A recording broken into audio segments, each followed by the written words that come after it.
your body can't take the same amount of stress. And especially if you add in being a father, being a husband, being an entrepreneur, like all of those things have their own unique forms of stress. And so part of it is this sort of overarching stress mitigation. He was sent back in time from the year 2040. He is the Terminator, or at least he looks like the Terminator. Actually, he looks like a cross between the Terminator and Leonidas from 300 with the beard. Fraser, welcome to Dad Edge, my friend. How are you? Dude, it's an honor. And I love you guys can hear the accent. Larry's been perfecting that over the years. So we have these running jokes and dude, I love it. And I'm honored to be here, man. And I am too. Yeah. I'm excited to just dive into everything, dude. Everything health related, superhuman related. Me too. It's funny, man. So obviously people online and social media know that you and I work together, that you help me, that I'm one of your clients. And I had a random guy, I have pull up his name, unless we're keeping names confidential, but he was just like, "Hey man, great job on your progress." He's like, "I'm a client of Fraser's too." And I just Yeah. responded back, "I'm sure you're eating a lot of dark berries." And dude, he just lost it. He's like, "Yep, I am." The inside jokes, man. I love it. I love it. Yeah. Yeah. And I mean, dude, it's one of those things where it's like, we just repetition. I talk Yeah. about that stuff all the time about these principles that can get people healthy. And I mean, dude, you've been doing them for a number of years now, man. So I'm proud of you. Thank you. Thank you. My, Yeah. my blood work has never been better. It's odd, man. I'm actually sitting heavier than what I normally am. Normally I'm in like the Yeah. upper 160s, 170s. I'm in the low 180s now. But I'm leaner, stronger. I feel amazing. I'm actually training for my very first ever half marathon that's coming up here in a few weeks. Hell So yeah. Dude. Hell yeah, yeah. but it's just been amazing, man. I want to make sure that the audience knows who you are, where you come from. You've been on Hmm. the podcast a few times, but you know, you aesthetically, for those of you guys who know Fraser or follow him, or you're watching us on YouTube, I always mess with Fraser because I think the last video he posted, I was like, "Do you even have skin anymore? Like you have so many muscles now. Like it literally looks like someone skinned you alive, and you're just muscles." So but this was not like always, your physique, and this Yeah. wasn't always your story. Like you Yep. were on medication and you had, a plethora of, what doctors would call even mental health issues, right? But I want you to talk about that. Yeah. I mean, it's been such a journey, man. I mean, obviously you've seen it evolve and where I am now, 10, 12 years psych med free. I'm going to be 40 in November and in my teens, that's sort of the developmental years, right? So in my teens all the way through to my early 20s, I was diagnosed with bipolar depression, severe social anxiety. I mean, I would have had a panic attack having this conversation with you, knowing that it was being recorded. It was that intense. ADHD. And this is before a lot of these diagnoses were common. I mean, Yeah. you probably remember back when we were kids, teenagers, these diagnoses were not as common. So for me to have these diagnoses, I felt like a complete outcast, a complete loner because there wasn't a pool of people to talk to about this stuff. Right. I was like, so I have all these ailments, and I was essentially led to believe that this is just my genetic build. This is just the cards that I've been dealt, and I just have to handle them as best as I can. And to the therapist's credit who helped me, they're just sharing with me what they know. They're not out to try and set a framework of limiting beliefs on me as to what is possible for my life. But they obviously statistically recognize that if someone has these issues, the chance of them improving is probably pretty low, and especially improving without medications. And so I was on psych meds for 10 years. Lithium carbonate for bipolar disorder, a mega dose of Ritalin, which is kind of like Adderall. I was on benzodiazepines for anxiety. And my life was very different, man. I was a butcher back then, so I worked in a blue collared trade, And I find that those trades typically tend to be fueled with a lot of addiction and dysfunction. It's in many ways, it's the way that guys cope when they're under immense pressure and stress, financial pressure, pressure of being in a hierarchy, and you're not a very evolved individual.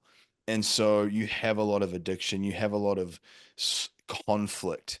And that was my life for a number of years. And at a certain point, man, I started getting help, seeing a psychotherapist, working through these things. And at a certain point, he said to me, he's like, why don't you try working out and see if this helps with some of your anxiety? And back then, we didn't have YouTube. There wasn't podcasts like this. So I had no idea that I could regulate and modulate my mood and state based on like the inputs.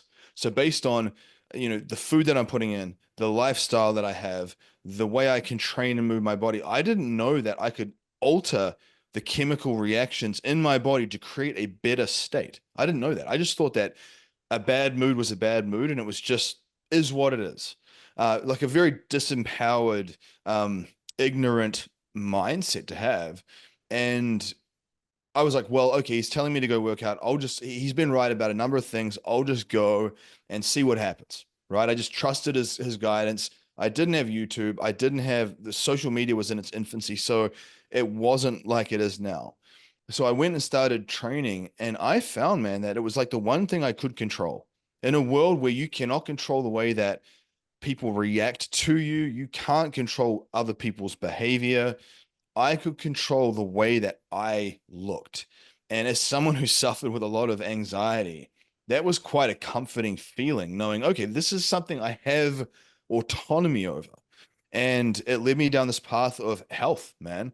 And I started to learn more about it. I started to change my social circle. So I would go to the gym in the morning early, which meant that to be fresh, to go to the gym in the morning early, I stopped going out and doing all the crazy stuff in the evenings that I was doing.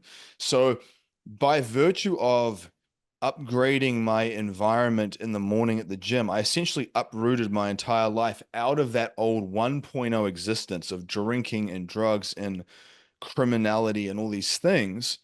And I didn't know I was doing it at the time.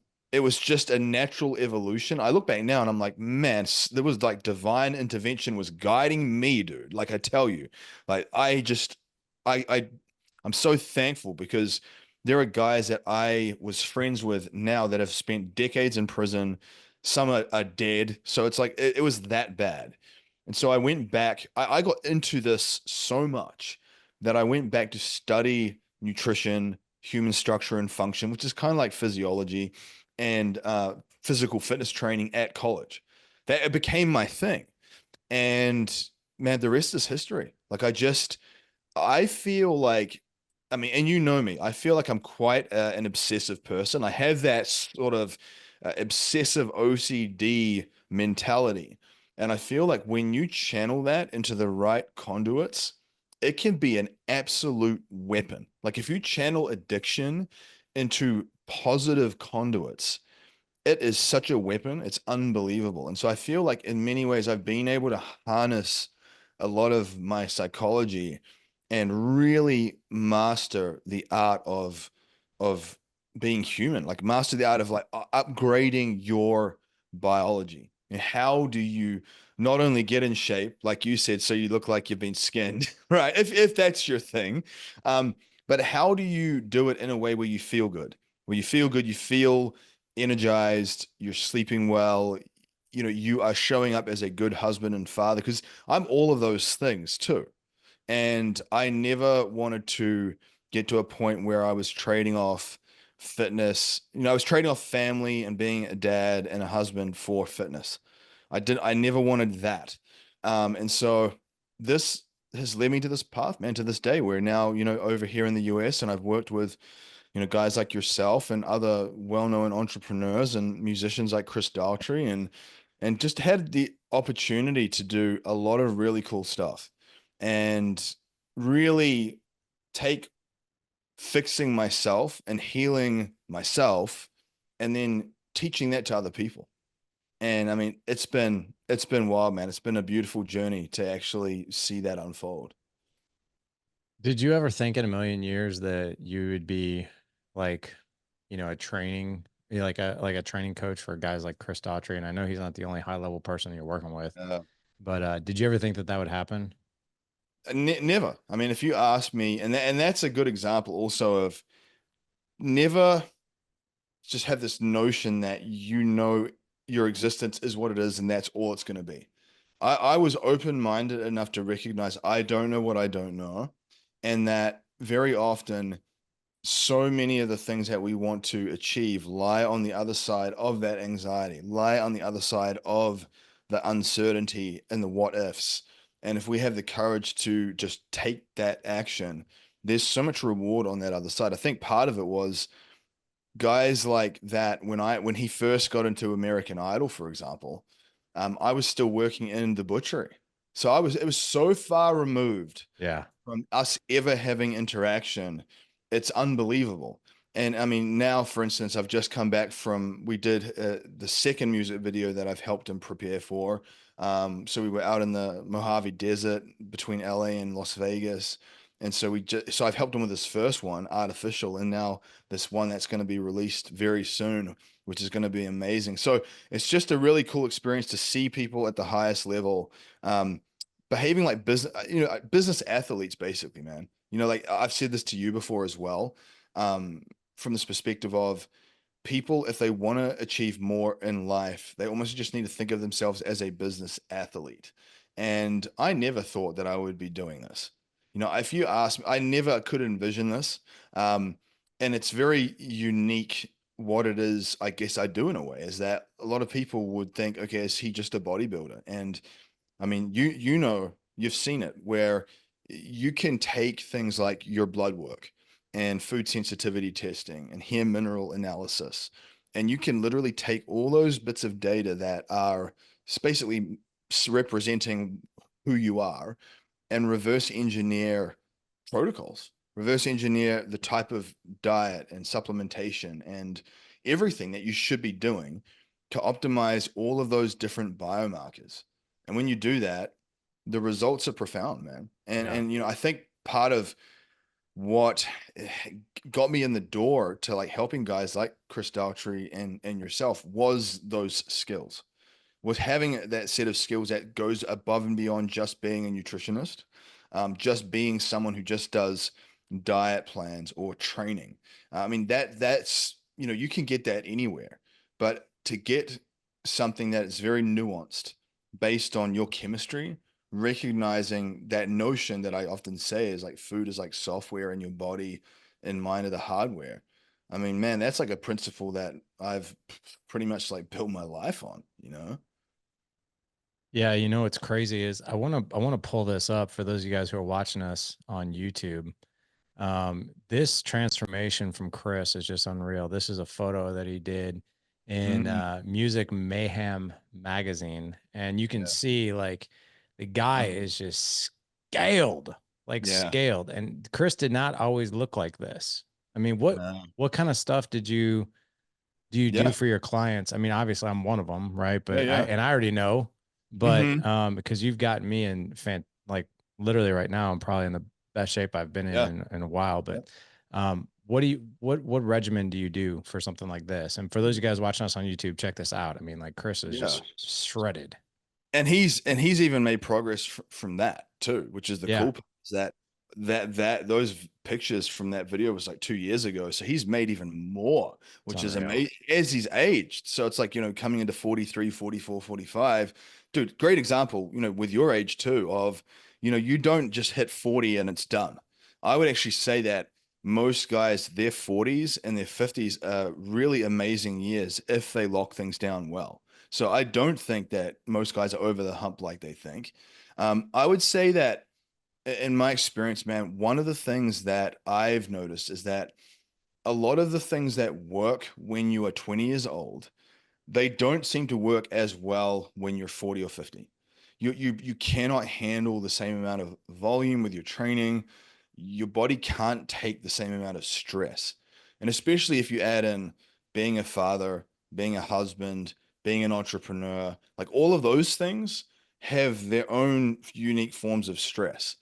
And so part of it is this sort of overarching stress mitigation, where with Chris, for example, he's a husband, he's a father. In many ways, he is an entrepreneur as well as a musician, Sure. and he travels a lot. So he's constantly traveling for shows, tours, private shows, interviews, everything.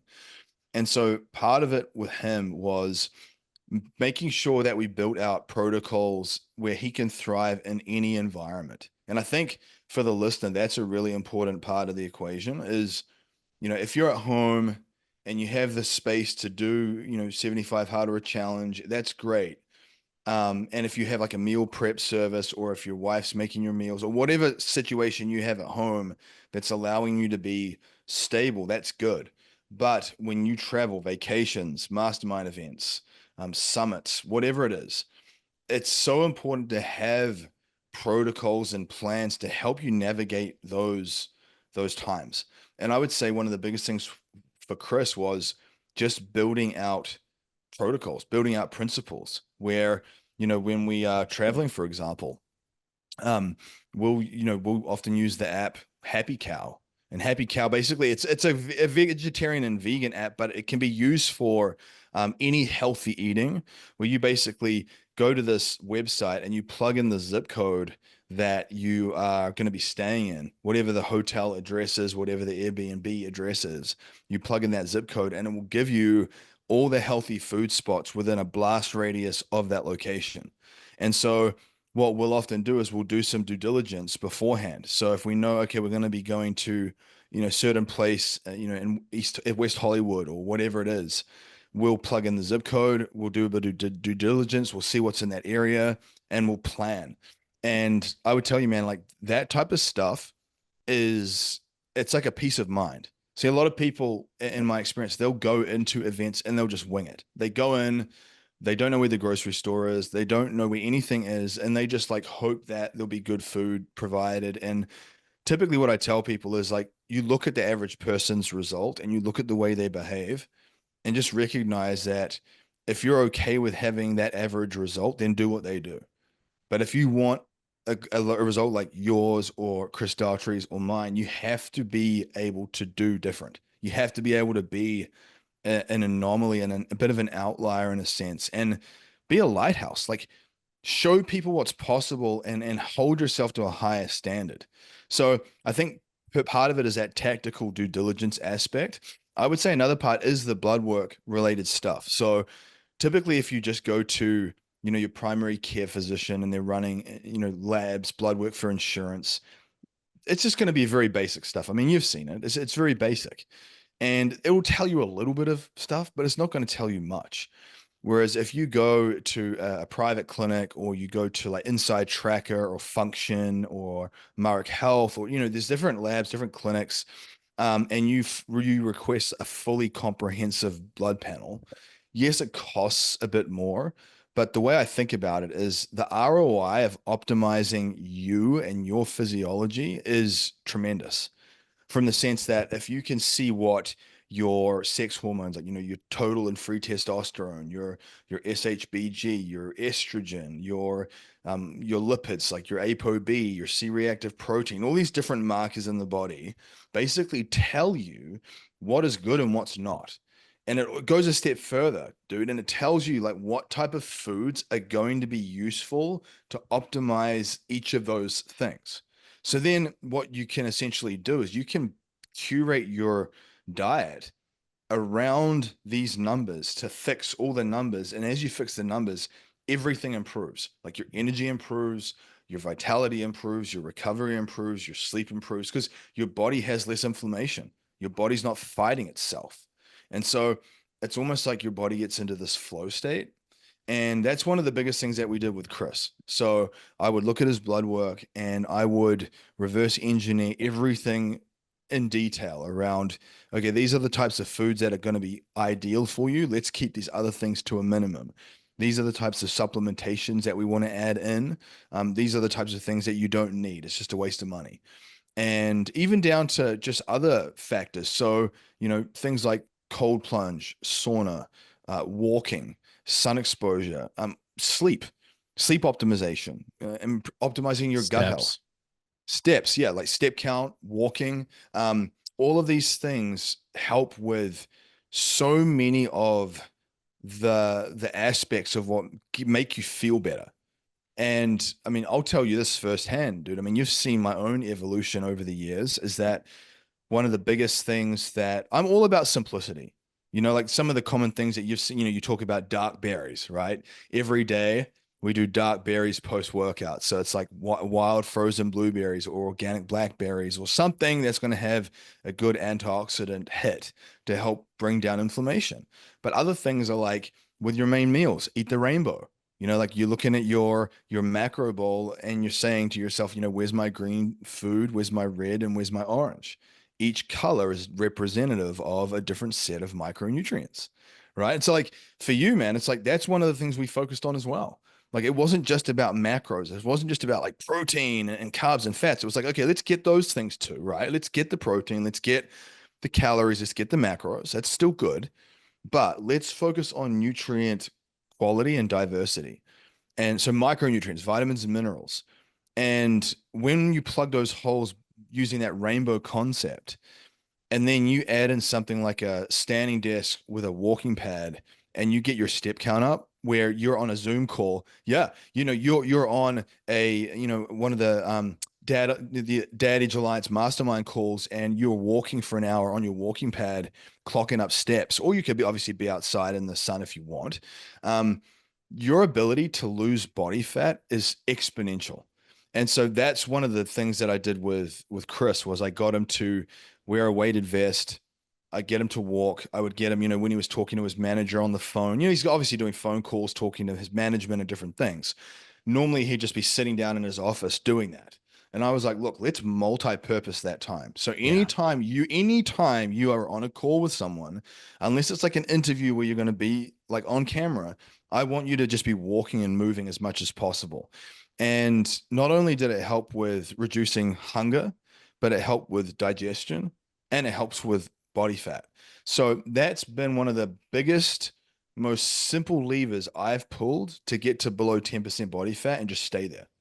And most people think they do it the hard way, and so I would say that those things that I just mentioned are some of the biggest levers that, a guy like Chris has pulled, a guy like yourself is pulling, um, that I think most people could do in some capacity, you know?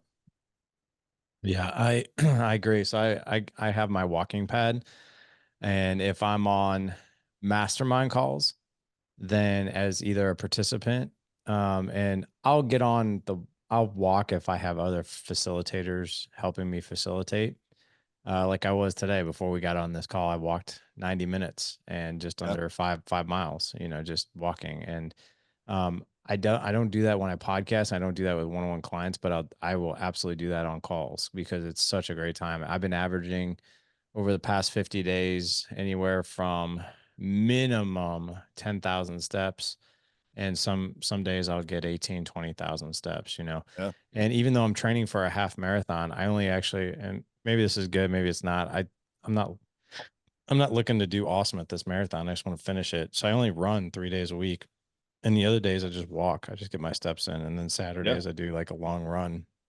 Yeah. But that's really it. And I'm curious on when you say sauna and cold plunge, when is the optimal time to do sauna and cold plunge? So Yeah. I've read and heard that post workout is great for sauna Mhm. because like to get, I guess, get the recovery and the blood flow into the muscles that you've broken down. Yeah. That's a great way to get, I guess, more vasodilation and blood flow. But is that true? Yeah. Yeah. But Okay. that's the thing is like from the research, it seems to indicate sauna 5 times a week for 20 minutes post workout was like the sweet spot. Now, obviously, just doing anything is better than nothing. So, like obviously 5 times a week for 20 minutes post workout is great. If you can do it once or twice, do it once or twice. Don't sort of have that all or nothing mentality. And the other thing when it comes to cold exposure was um actually before workouts. So first thing in the I morning and read or that. before. Yeah, because basically, Yeah. supposedly it blunts muscle protein synthesis. Yeah. Um, my mentality is that I feel like a lot of people major in minors. They worry too much about minutia and they just don't do the basics well. So they're worried about blunting their muscle protein synthesis, but they barely train properly. So it's like like I was jumping in the cold river when we were traveling, post workout for like 2 years. Like, and I would do it again. So I'm not, I tell people that yes, the timing of things can be useful, but very often it's not the main thing. So I would say like if you are someone that likes doing cold after you train, do it after you train. Obviously, you What if you can. don't ever like doing it?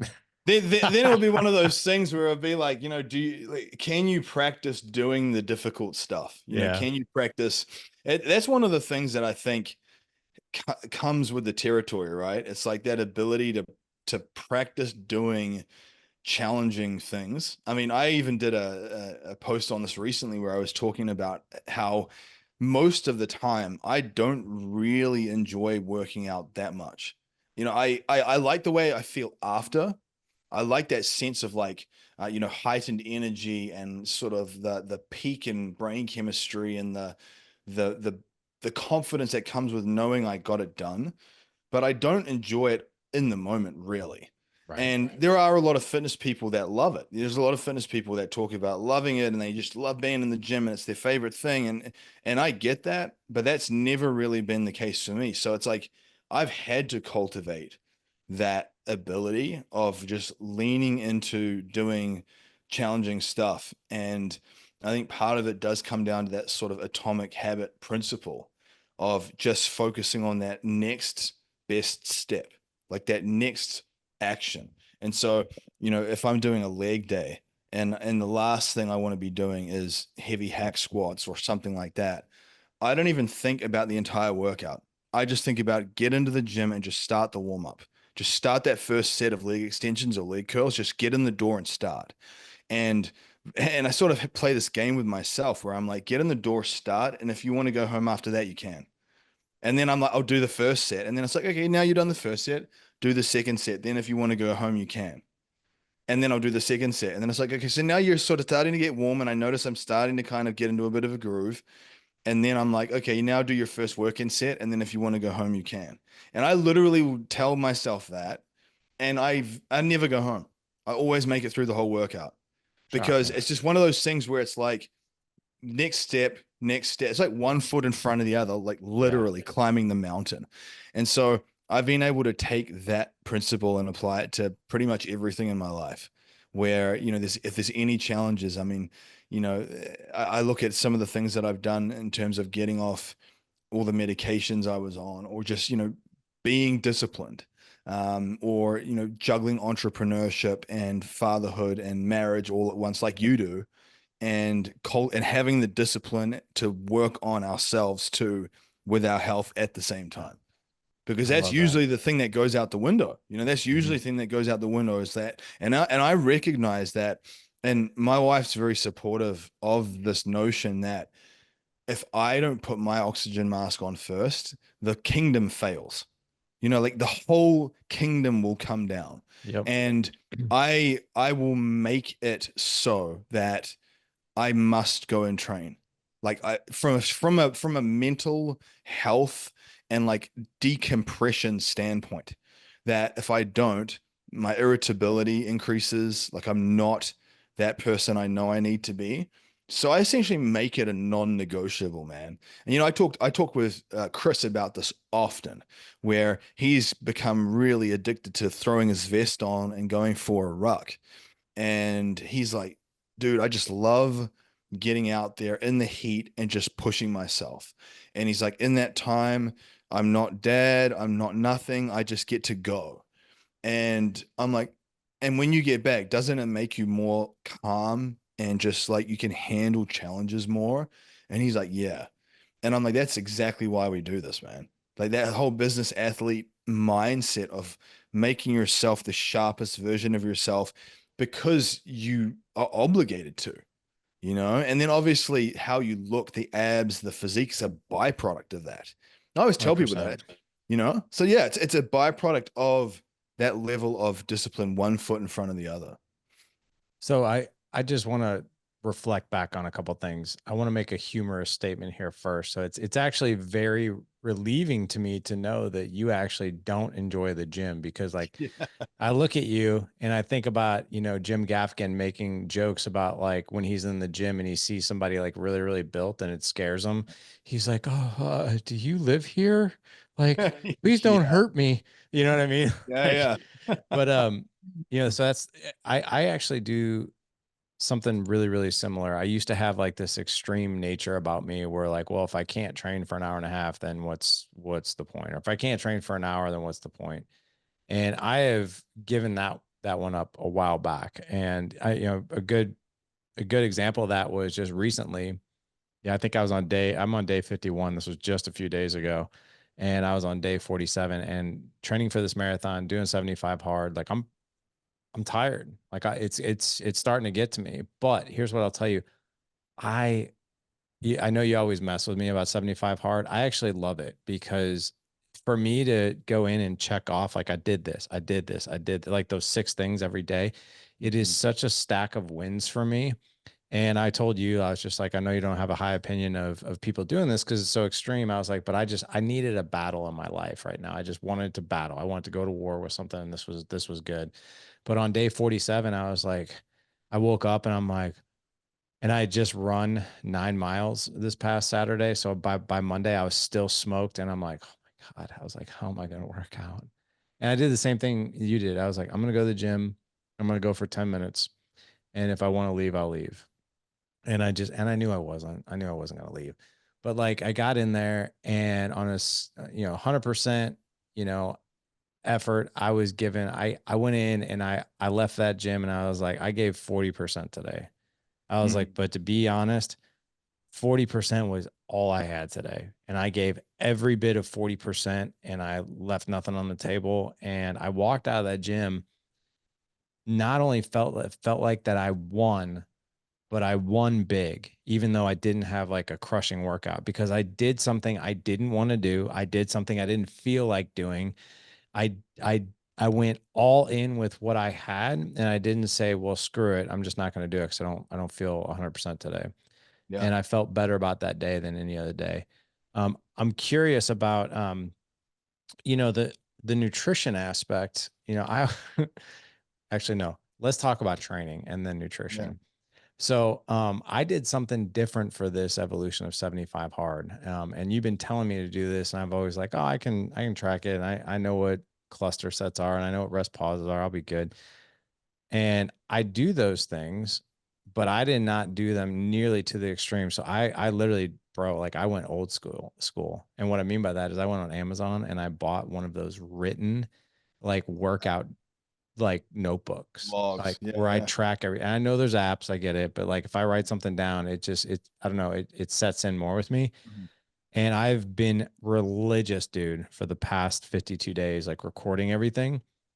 And it's amazing. Like I won't even like today I went in, I did I did upper body stuff today. And I did some chest movements, I did some bicep movements, some tricep movements, I did abs. And I was like, I'm not going to open the notebook and I'm just going to put in a weight that I think I'm going to do. And I think the chest press machine, it was like, I don't know, like 165, like that.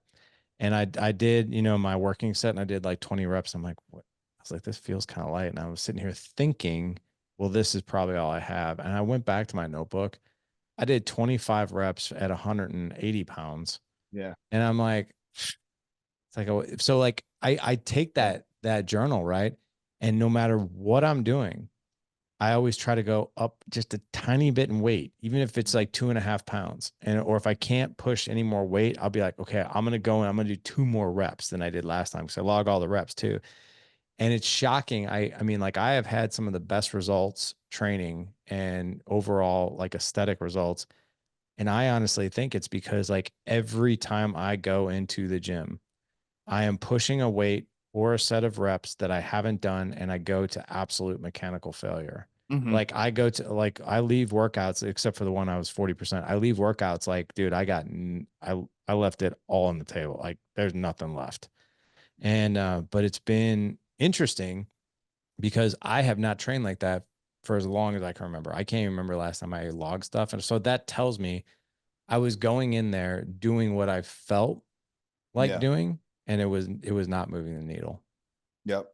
Yeah. I mean, it's very common. I mean, like Yeah. exactly what you said of just going in intuitively and not having an awareness of the progressive overload of your training. I always tell people, especially when you're a busy entrepreneur, husband, father, you're juggling a lot of things, you need to be very efficient with the ROI of your training. So, a lot of guys will do 5, 10 sets of something. Right. And you've seen, like with me, I'll do 2 sets. But each set is, rest pauses and advanced techniques on top of it and partial reps and taking that set to, strategically to mechanical failure. And it's all about that quality of the set, the ROI of the reps. And so I really made that emphasis to you because, when you come out to train with me that time, like I could see that like you had a lot of gas in the tank. And it's a good realization to have because then at that point you recognize that you don't have to just do more. You don't just have to do more, more, more, throw more sets at more reps, more volume. And sometimes people are going into the gym and they're showing up and they're doing the quote unquote work, but it's not the right work. It's kind of like if you wanted to put a swimming pool in your backyard, but you're digging it with a spoon rather than an excavator. Like you're still digging the swimming pool, Yeah. you're still doing it, but it's very, very inefficient. And so Yeah.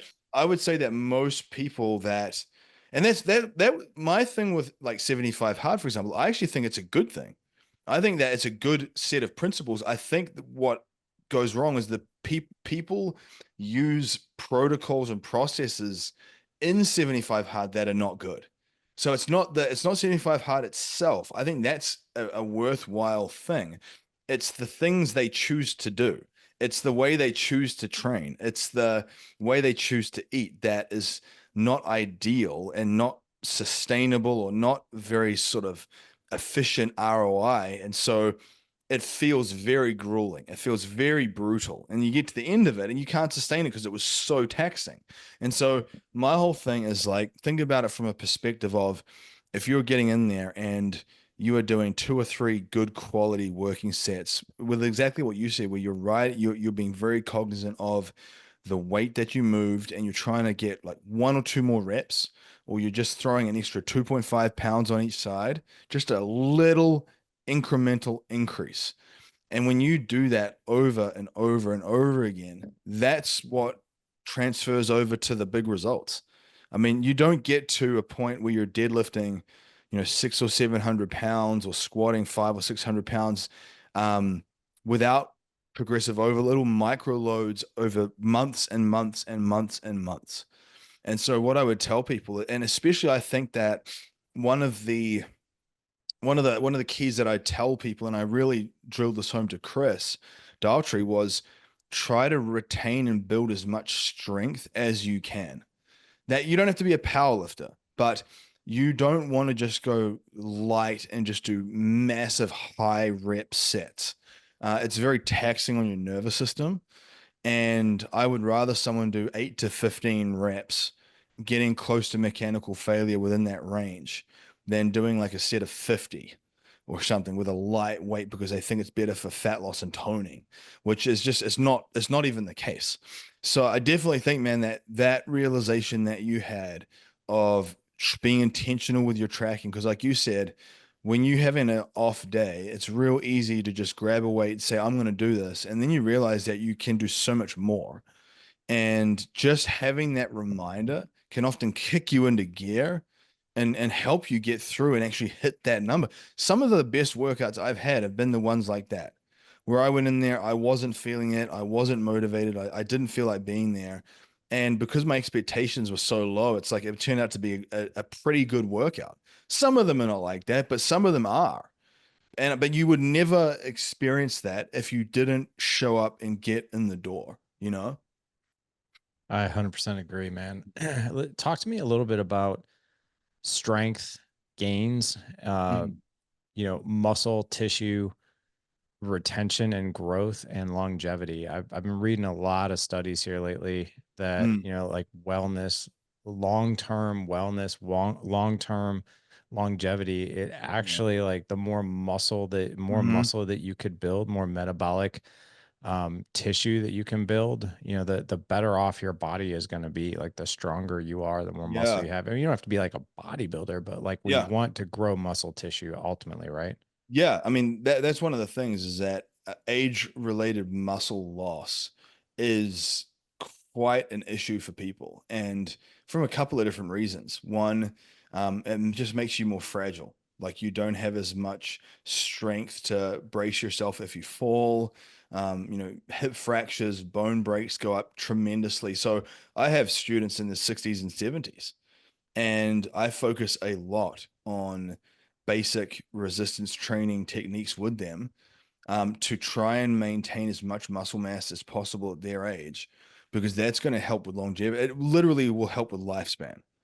And like you were saying, there is a point, like anything, there's a Goldilocks zone where if you have too much muscle, that can equally age you faster. So, like these big bodybuilders you see, their life expectancy is much less because they have such elevations in IGF-1 and all these different things that it's like super physiological and that's accelerating their aging. Whereas at the other end of the spectrum, you have people that have no muscle mass and that also accelerates it. So there is a Goldilocks zone in the middle. And I would say that in terms of the number one principle is, like you said, strength retention. So one of the key things that I focus on, for example, is if, say, for instance, I'm doing a chest press and I normally, if I do, 315 or whatever it is, I'm just throwing a number out there, 315 for 12 reps on a good day when I'm feeling really strong and, I've got a lot of fuel in me and everything is good. And as I diet down, maybe I'm going through 75 hard and I'm getting leaner and I'm leaning out and I'm looking good. But typically, as you start to diet down a little bit and you sort of push yourself, your strength can take a little hit. And it's very common. So what I tell people is rather than dropping the weight down, try to hit that 315 again. But even if you hit it for 4 or 5, 6 reps. So instead of hitting it for 12 or 15 or whatever it was, do the same weight, but just get a slightly lower rep count with it. So you're basically holding on to the strength. You're signaling to your body that that strength is still required. It's still a physiological Still need requirement. it.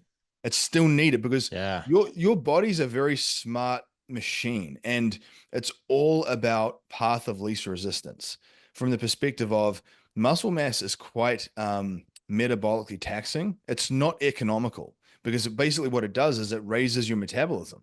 So the more muscle mass you have, the more metabolic rate you have. And from an evolutionary survival standpoint, that's not a good thing. Like we don't want to have a high metabolism because it means you need more food, more calories to sustain yourself. So the body, as soon as it knows it doesn't need to hold strength, it will start down regulating everything.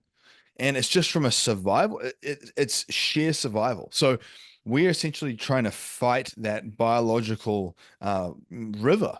And that's why holding on to the strength is so important. And I especially find as guys age, coming into their 40s and 50s, doing more volume, like doing more sets, makes you so much worse. Like your joints take a beating, like you have so much joint pain, aching.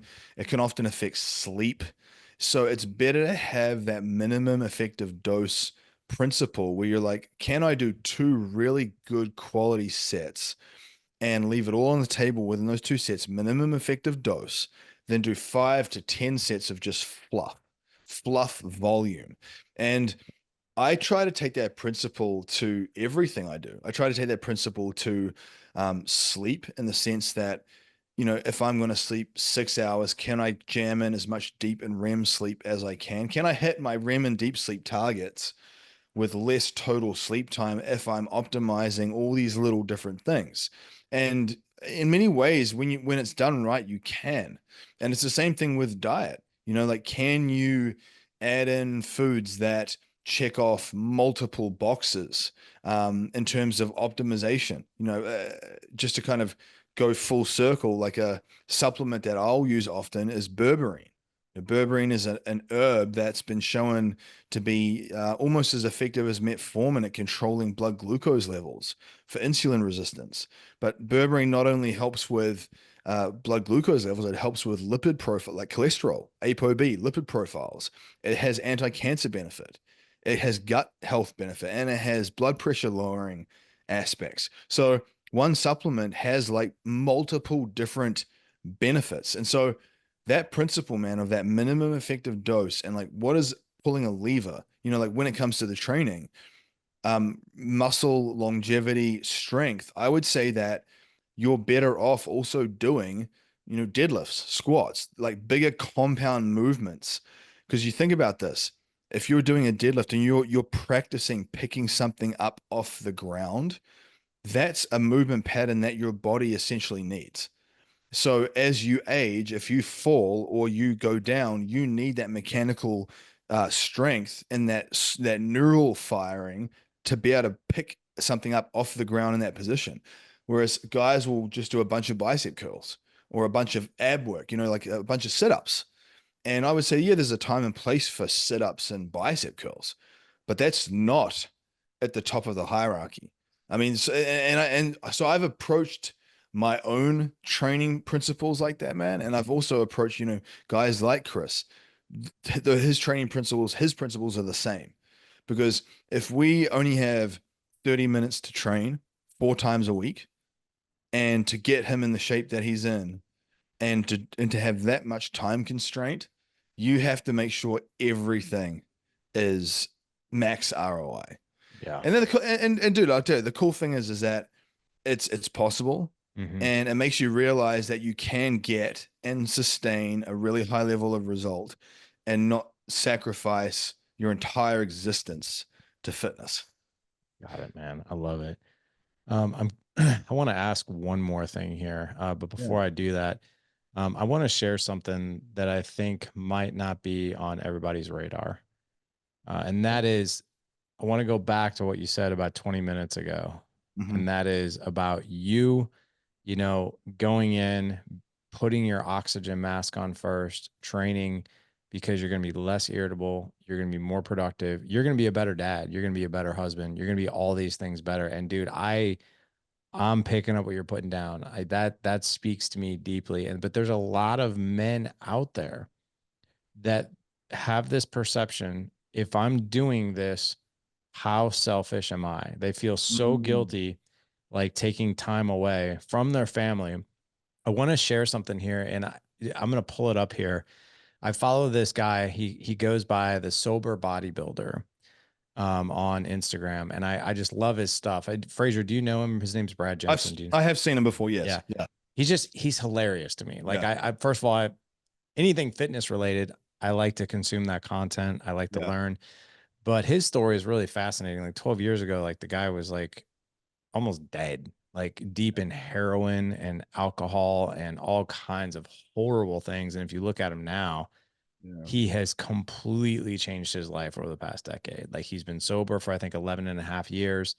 He's so damn funny on his stuff, but like he put this one really serious clip up, and he's got kids, he's got a partner. I don't know if he's married to her or not, but I'm just going to read this to you. Mhm. And that is, wait, where is it at? Oh, did I click on the wrong one? Oh, I did. I thought it was this one. I'll have to pull it up. Maybe I can somehow put it in You the can always. show notes. But he Yeah. he put up this really cool video of him just hugging his girlfriend or his Hmm. partner or whatever, wife, I don't know. But he's just hugging her. And you can tell like it's a pretty damn emotional moment for both of them. Hmm. Like almost like a breakthrough had happened, but not really a breakthrough. It just, I think, and then the words that he used, the captions he uses, he's like, the greatest gift Mm. you can actually give to the people that you love most is the greatest you. Yeah. And building that from the inside out and doing the things that are positive in your life that Mm. actually make you, and here's the key, a better person, a better version of you. I'm not talking about like, I'm gonna go drink 6 beers. That'll make me better. It'll make me feel better.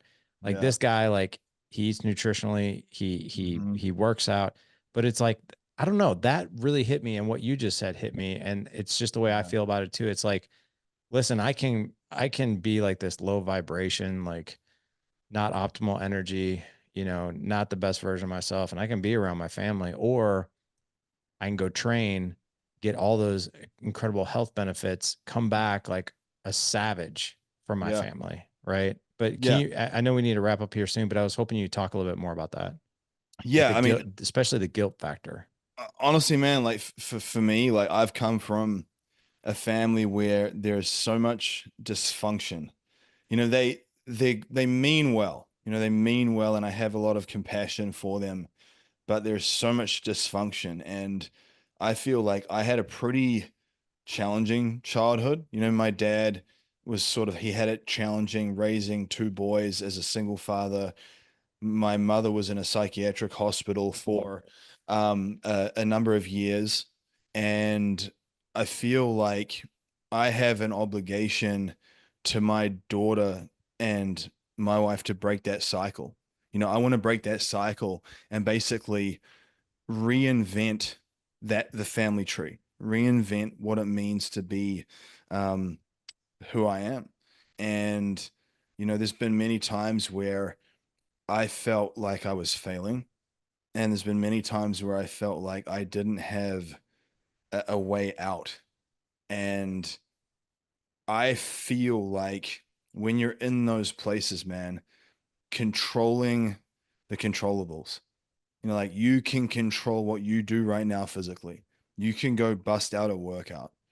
And the way I think about it from like a scientific standpoint is that you're like a chemical factory. And when you pull that lever, like when you do that workout, you're essentially pulling a chemical lever that's giving you that hit of dopamine, that's giving you that hit of serotonin, that's giving you that positive chemical hit that you're looking for. And rather than trying to find it in food or find it in alcohol or find it in something else where the crash, the dip is violent and it feels terrible, and we've all been there. And you know that it's an awful feeling after the fact. And so I found that the only thing that seems to have a good peak without the epic crash is the stuff that we've been talking about. Is the training, is throwing on the vest, going for that walk, is eating the clean foods, asking yourself, how do I want to feel after I eat this meal? I ask myself that all the time, man. Like there'll be times where I want to eat fast food or the donuts or whatever it is, and I think about the brain fog and the digestive issues, and the I've noticed that I get a lot of anxiety the next day. I'll wake up the next morning if I've been eating a lot of processed stuff, and I feel noticeably anxious the next day. And I ask myself, do I want to go there again? And what is the repercussions on my relationship with my wife and my daughter if I go there again? And I live in that moment. I like sit in it and I envision a time where I have done that and how I felt terrible. And then I think about a time where I overcame it and the sense of pride, man, the sense of pride and accomplishment, and that sense of being whole and feeling like, my God, like I can break this cycle. And so you lean into the positive. You obviously acknowledge the pain, but you don't just use the pain to fuel you, man. That's an Yeah. awful existence. So I use the pain to wake me up, and then I use the positive to like fuel the direction. And I tell you, like coming from a place where I was like heavy into substance abuse in my teens and early 20s, and I've dealt with a lot of addiction in my life, and there's all kinds of things in my family, from bipolar depression to alcoholism, OCD, everything. And I recognize, and I say this to the listener, is like, you have more ability to break cycles than you know. And it honestly starts with these principles around putting our oxygen mask on first, and the food that we put into our system, the way we train, because that's going to affect us on a chemical level. and that affects our entire human experience. So, dude, I I mean, agree. I have to go back to the basics every day. Every Mhm. day I start off at ground zero, and it's like, imagine if your life is a skyscraper, and on those best days, those most beautiful days, it's like you get up to the observation deck and you can just see the sunset over the city, and it's beautiful. You're not going to get to that observation deck every day. But for me, I always start down in the lobby. Like I start down at ground zero every day. It's like it resets. So I can get up to the penthouse, but I will start at ground zero every day. And I have to go through these processes to get me to the first floor, second floor, fifth floor, 10th floor. And I've come to accept that. Like I've come to accept the fact that I'm not just going to wake up and feel amazing. Like I've got to go through these steps, these principles, and these processes to create that man. And that's what I would tell people is Yeah. that don't beat yourself up if you wake up and you're in the basement of your life or you're the lobby, but take action and control the controllables and pull the right levers to start getting yourself first floor, second floor, fifth floor onward. And that's what I do every day, man. Every day. Because and I don't give myself a choice. At this point, and I said this to Chris too, like it's just non-negotiables. Yeah. It has to be. It has to be non-negotiables. When you give yourself wiggle room, when push comes to shove, it's like you showed up and you did the 40%, but you still showed up. And that was the main thing. You kept the habit intact. Yeah. And dude, that's everything, man. I agree, man. Yeah. And knowing I'll get yelled at by you if I don't. So there's that. Yeah. And that too, right? Yeah.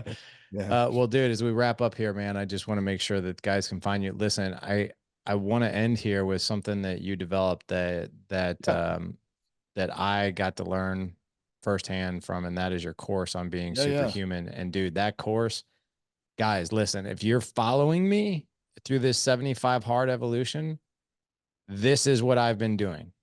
Like I've been Yeah. training exactly the way Fraser has laid it out in this course. I've been eating exactly the way Fraser has laid it out in this course, and I have been 1,000% religious to it. Hell yeah, man. So, yeah, which is, I mean, if you're doing 75 hard, you can't cheat, can't do any of this stuff, right? So I've been Yeah. like, but dude, I feel amazing. But can you just share Yeah. what that is Yeah. all about and where guys can find it? Yeah. So one of the cool things, and I did this intentionally, is like when I created the superhuman upgrade course, I created it so it could be superimposed onto 75 hard. So Oh, look at that. I thought to I didn't myself, know that. yeah, because That's awesome. I could see how Yeah. when people would do it, they would do it with the best intentions, but they didn't have a very good system. And so I created it to be sort of superimposed on top of that. And so basically, if you maybe we could put the link in the show notes for that. And then obviously people can reach out to me on Facebook and Instagram, at Fraser Bayley on Instagram, and if you have questions. But basically, man, it's like this signature process, and the way that I designed it was like simplicity. So it's these principles that I talked about at the start of like eat the rainbow, hitting a certain step count every day. Here are your workouts, at the gym. If you train at home, here are your home workouts. If you're on the road traveling, here are your travel workouts. So I wanted to design it for any environment. Do you have a meal prep service or are you making your own meals? Can the meals be made in less than 10 minutes? Like can you be a novice with meal preparation and still do this well? And Yeah. so Or so even it, taking like a pre-made meal yeah, service and then upgrading adding it to just by adding a yep. few things to it. Yeah. Yeah, so I call them rocket boosters. So The rocket taking boosters, yep. you could take one of those Powerball things that you find at like one of the grocery stores, and you can add rocket boosters on top of that and make it fit the targets. Yep. So I wanted to see one of the things that I found in the fitness space is I feel like a lot of bodybuilders and fitness people, they make it very complicated. There's a lot of complexity, and I think it's because they like the details and the complexity. And I think most people, they just need simple. They need stupid simple, like 1,000%. eat the rainbow, hit your step count, here are your workouts, add the rocket boosters to these meals, go. And I find that, man, like it's been profound for people. And one of the cool things is that these are the principles that I use. And I've used them over and over and over again for years now. So it's not like some 4-week challenge where you get to the end and you just burn out and you can't do it again. These are principles you can rinse and repeat long term.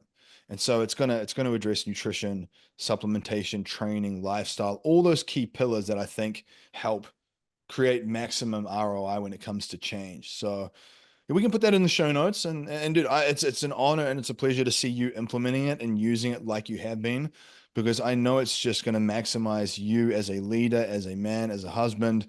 You're putting your oxygen mask on first, and you're maximizing your ROI. And I mean, I couldn't ask for more to see someone use it like that. So thank you for being such a student as well.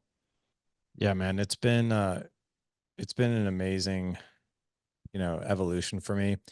I'll tell you the other thing too, guys, is like the funny thing is like I used to be a personal trainer through college, and then I got my degree in, health and exercise science and all this.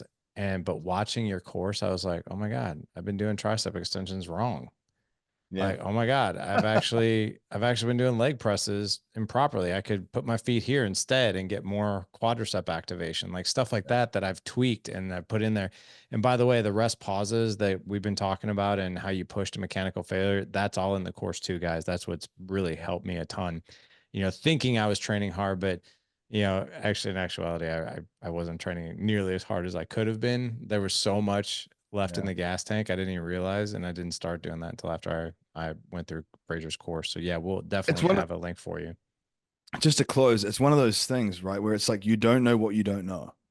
Like, and that's part of why we have mentors, because we don't know our blind spots. Because that's why there are blind spots. So we don't know what we don't know, and we get people to help us to illuminate those areas where the gains lie. It's like a compass, and so now Gains. you know those areas, and it's just a matter of maximizing them, and it's exactly what you're doing, man. So Yeah, well done. I love it, man. Well, dude, thank you so much for coming on today. Thank you, brother. Hey, I wanted to ask you, I'm gonna put you on the spot, and don't worry, we can edit Yeah. this out if you don't want to do it. It's okay. But would you be willing to give our audience a discount on your course? Yeah.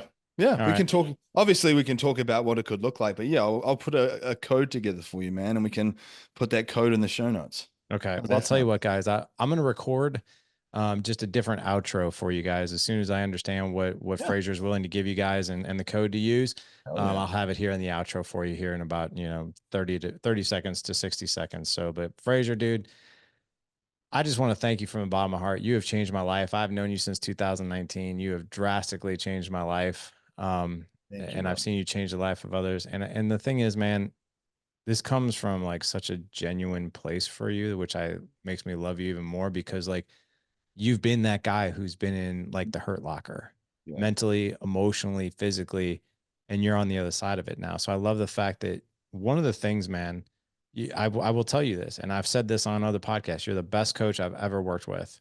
Thank you. Best.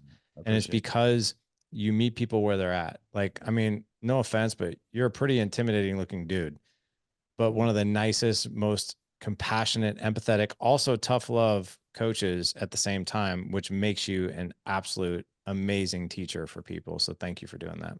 Thank you, brother. I truly appreciate those kind words, man. It means a Yeah, lot to me. you Thank you. bet. Yeah. Well, guys, in a second here, you'll hear about the course and the outro, where to find everything. But Fraser, thank you so much for coming on, brother. Thank you, man. I appreciate it.